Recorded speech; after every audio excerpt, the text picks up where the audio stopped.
The fast gals that Wolford got you. Yeah, he does. He's faster than me.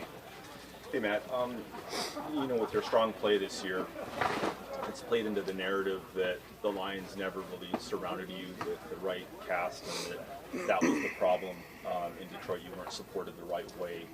What do you think of that narrative that's being put out there? I don't pay too much attention to it. I know everybody, when I was in Detroit, everybody was doing everything we could to try and make the team as good as we could, myself included. I'm in a new place now. I'm here in LA. Lucky to be surrounded by the people I'm surrounded with, no doubt. I'm just trying to make the most of my opportunities and win as many games as I possibly can. Appreciate my time in Detroit. Appreciate all the players I played with, all the coaches that coached me and everybody else on our team. But I don't spend too much time thinking about it or reading that narrative, to be honest with you. I'm just kind of locked in on what we're doing here and trying to do everything I can to make sure we succeed here. I know that, obviously it's hard to pinpoint one thing that may have made the biggest difference here for you, but organizationally, from Stan down, Les, and Sean, what's been the difference, I guess, for you in your experience, being with the Rams and organizationally, top down? I don't know. I don't spend too much time thinking about it. I don't, have a ton of interaction with, Stan and some of the guys in the upper, general manager, president, all that kind of stuff. I spend most of my time with players and coaches, so that's what I can, talk about the most, to be honest with you. I know I'm surrounded by great players and coaches that are really smart and, have a clear vision, and we go from there. So I don't want to sit here and compare, my time in Detroit to my time here. I've only been here, a few weeks. Just trying to make the most of it and play as good as I can. I'm guessing you're trying to approach this like any other week, like it is no different, but you are going to be playing against a team that you spent 12 years with. So how do you kind of navigate through that process? I just go about my week, I watch the tape. I'll come out here to practice, try to execute at a high level, try to get as ready as I can mentally and physically for a game on Sunday. Am I going to know some of the faces on the other side of the ball better than some people? Yeah. There's a bunch of turnover as well. There's a bunch of people out there that I don't know that are on the Lions now. So I'm going to enjoy getting the chance to see some of those guys that I've, spent a lot of time and played a lot of, meaningful football with. But at the same time, once the ball's snapped, I'm going to do everything I can to play as good as I can and help our team win. Do you know Jared Goff? A little bit. He and I work with the same guy in the off-season throwing, so I bump into him time to time down there. Texted with him a little bit here and there, but we're not, close or anything. He said today that there's kind of a sourness still left in his mouth over how things ended here. I'm just wondering, is the quarterback who requested a trade and ultimately got what you wanted to have happen out of it, do you ever stop and think about maybe the guy who's now in your shoes with the job that you were wanting to move on from? I don't think about it too much, to be honest with you. I'm concentrating on what's going on in my world at the moment, which is trying to help this team win. This is a tough business. There's no question about it. I don't spend much time thinking about it at all, to be honest with you. Matthew, when you look at tape this week, you find yourself saying, I know this guy's strength, I know his weakness more than normal? Yeah, probably a little bit. But a lot of the guys that, when I was leaving, a lot of those guys were young players and are continuing to really develop and get better. I watched the tape, and really that's probably the biggest thing I see is, man, this guy was here, and now he's playing at this level. He's playing really well. I think of Amani on the outside, used to practice against him all the time, and you could see that potential in there. And then now you see him on Sundays doing it for real and playing great. It's fun to see that. Same with Tracy, same with Will Harris, some of those guys that, I've practiced against a lot, and to watch them elevate their game and continue to progress and get better and better is fun for me to see. It'll be a challenge for us this week.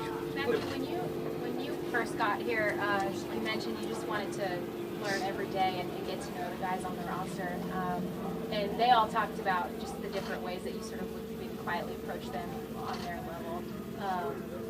Now that you reflect on it, what was that like for you? What sort of ways did you try to build those relationships to where they are now?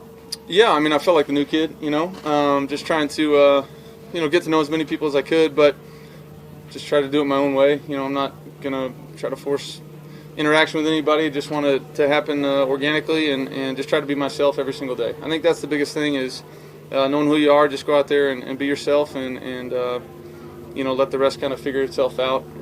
I'm lucky that guys on this team were really, responsive to me and did a great job kind of bringing me in and showing me how we do things around here and bringing me along, which I needed at that time, and it's helped me get to where I am right now. When you circled LA as a spot that you wanted to get traded to last spring, that mindset of why you wanted to come here, is that kind of still the same week 6, and has it met those expectations now when you think about going against your former team? What is the biggest difference between here and there that you can pinpoint?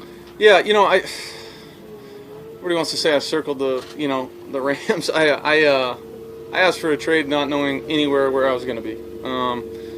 There were a bunch of different spots where I thought I could go. I ended up here. I'm extremely happy to be here. Pinch myself, getting the opportunity to play for this team with these players and these coaches. As far as comparing it to Detroit, I'm not going to do it. I just know that I'm having, a blast playing a bunch of football with some great players and great coaches. I loved my time in Detroit. I loved all the experiences I had. Some of them were tough, but they helped mold me into the player and the person that I am today. I spent some, really meaningful time in my life, both on and off the field in Detroit, and I really enjoyed all of it. So I'm having fun what I'm doing right now. I had a great, experience for 12 years in Detroit. That's kind of how I want to leave it. I think with the Lions, if you even won a playoff game there, I think they would have built a statue, probably give you a parade down Woodward down there. Here, I think the expectation's a lot higher. What's it been like for you to deal with that higher level of pressure? I understand the question. I understand that there's, quote unquote pressure coming from the outside world, but I put a lot of pressure on myself to go out and play great every week, no matter what. Don't care what the record is how the game went the week before, how it went, good or bad. I want to go out there and play, really high caliber football every time I go out there and play. We put that pressure on ourselves as NFL players. That's the reason we got to this level. And so, is there more outside talk about our team than maybe there was when we were in Detroit? Sure, maybe. Do I hear that? Not really, to be honest. I'm just locking in on trying to do my job as good as I possibly can, week in and week out, and hopefully that'll help us, win a bunch of ball games. Being 5-1 now, what is it about this offense and defense, this whole team for that matter, that makes you feel like you're in a rhythm and comfortable with this team? Well, I feel good, but this is a harsh business. You got to go out there and prove it every Sunday. Doesn't matter who you are, who you're playing. What our record is, what Detroit's record is. You got to go out there and play well on Sunday. The team that plays best in that 3-hour, time window on Sunday is going to win the game. So we have a great, team, great defense. Offense is playing at a decent clip right now. Special teams playing great. So it's just on us to continue to, build on that and continue to go out there and play well on Sundays, and that's the biggest thing. You might have seen that the Lions fans were booing at the end of a pretty disappointing performance on Sunday, and I guess particularly booing the quarterback. In this case, it's Lions fans and Goff. But how do you react to any quarterback getting booed? It's happened to me there. It's happened to every quarterback probably in the league. At some point or another in their career. Sometimes it's motivating. Sometimes you just don't want to hear it, and you want to go out there and, into halftime or at the end of the game, figure out what you did wrong and how we can go out there and be better the next time. But I know that every player on every team in the NFL is doing everything they can to go out there and play at a high level. Sometimes it doesn't happen. It's disappointing. I understand fans, want to see a touchdown on every drive and all that kind of stuff. It doesn't happen that way all the time, but as players, we just kind of keep it moving. It seems like there's still a lot of support from people in Detroit, fans, people around that organization that are glad to see you doing well here. Is that rewarding, and does that say something about the relationship you built with that city? Yeah, I appreciate that very much. I could see how it would be very easy for people to feel the other way, and for people to, take some happiness in any kind of success that any former player is having away from their building is really just a testament to them as well. That's the kind of people they are in Detroit. Great people, both in the organization and in the city itself. So I really did enjoy my time. I had great relationships built, and maybe that has something to do with it. But I think it's more of a testament, not to me, but to the people of Detroit, that they, can cheer an ex-player, as much as I guess they have for me. All set? Thanks. Thank you. Thank you. Thanks, Matthew.